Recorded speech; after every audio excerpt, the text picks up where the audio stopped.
ভর্তা recipe share করছি, তাও আবার 5 মিনিটে। হ্যাঁ, আপনারা ঠিকই শুনেছেন। এই রেসিপিটা দেখে কিন্তু আপনারাও বাসায় 5 মিনিটে এই ভর্তাটি তৈরি করে নিতে পারবেন। আর এটা খেতে কিন্তু অসম্ভব মজার হয়। অতিথি আপ্যায়নে কিন্তু মাছ মাংসের পাশাপাশি এই ভর্তাটাও চাইলে রাখতে পারেন। আসসালামু আলাইকুম এভরিওয়ান, সবাইকে রসনা বিলাস থেকে অনেক অনেক স্বাগত। তৈরি করব শিম ভর্তা। সেজন্য লাগবে আমাদের 1 বাটি পরিমাণ শিম। আপনারা যে অনুযায়ী ভর্তা তৈরি করবেন সেই অনুযায়ী শিমের পরিমাণটা বাড়িয়ে কিংবা কমিয়েও ব্যবহার করতে পারেন। শিমের সাথে ব্যবহার করব আলু। সেজন্য মিডিয়াম সাইজের 2টা আলু নিয়ে নিয়েছি আর এভাবে কেটে লম্বা করে দিয়ে দিচ্ছি। আলু আর শিমটাকে কিছুটা ভেজে নেব, তাই আমি এভাবে দিয়ে দিলাম।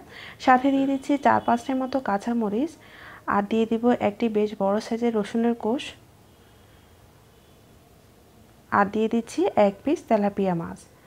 আপনারা যে কোনো মাছ দিয়ে তৈরি করে নিতে পারেন। দিয়ে দিচ্ছি 2 টেবিল চামচ পরিমাণ সয়াবিন তেল।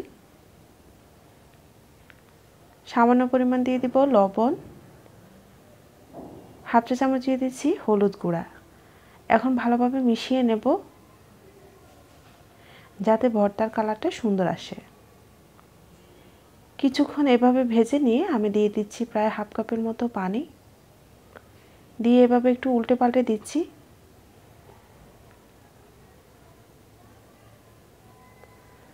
এভাবে আমি ঢাকা দিয়ে কিছুক্ষণ সেদ্ধ করে নেব।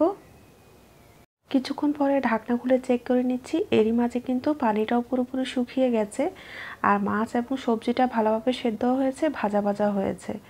এখন যে বাটিতে ভর্তা তৈরি করব সেই বাটিতে নিয়ে নিচ্ছি হাফ কাপ পরিমাণ পেঁয়াজ কুচি। সাথে যে মাছটা আমরা ভেজে তুলে রেখেছিলাম সেটার কাটা বেছে দিয়ে দিচ্ছি। অল্প পরিমাণে দিয়ে দিব লবণ, যেহেতু আমরা সবজি এবং মাছটা ভাজার সময় লবণ ব্যবহার করেছি তাই লবণটা বুঝে ব্যবহার করবেন। সব কিছু ভালোভাবে মেখে নিচ্ছি। এখানে যদি আপনারা শুকনো মরিচ পছন্দ করেন সেক্ষেত্রে 2-3টে ব্যবহার করতে পারেন। ভালোভাবে মেখে নেওয়া হয়ে গেলে যে সবজি এবং কাঁচামরিচ রসুন এগুলোকে আমি সেদ্ধ করে রেখেছিলাম সেটা দিয়ে দিচ্ছি। হাত দিয়ে খুব ভালোভাবে কাঁচামরিচ সবজিগুলোকে এভাবে মেখে নেব। সব কিছু যেহেতু ভালোভাবে সেদ্ধ করা তাই এই ভর্তাটা তৈরি করতে কিন্তু খুব একটা সময় লাগে না।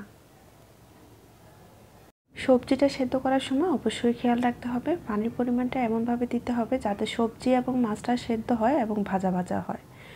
সব কিছু শেষে কিন্তু আমি দিয়ে দিচ্ছি কিছুটা পরিমাণ ধনেপাতা কুচি আর 1.5 টেবিল চামচ দিয়ে দিচ্ছি সরিষার তেল। ব্যাস তৈরি হয়ে গেল আমাদের কিন্তু ঝটপট একটা মজার ভর্তা রেসিপি। এই ভর্তাটা গরম ভাত, পোলাও এবং খুদের ভাত যার সাথেই পরিবেশন করেন না কেন এটা খেতে কিন্তু অসম্ভব মজার হয়। এই শীতে কিন্তু এই শিমের ভর্তাটা আপনারা বাসায় তৈরি করে দেখতে পারেন। খেতে কিন্তু অসম্ভব মজার হবে, বাসার সবাই বেশ পছন্দ করবে। আর হ্যাঁ, ভর্তার বেশ সহজ অনেকগুলো রেসিপি আমার চ্যানেলে দেওয়া আছে, চাইলে দেখে আসতে পারেন। ভালো লাগলে অবশ্যই চ্যানেলটি সাবস্ক্রাইব করে রাখবেন। ভালো থাকবেন সবাই, আল্লাহ হাফেজ।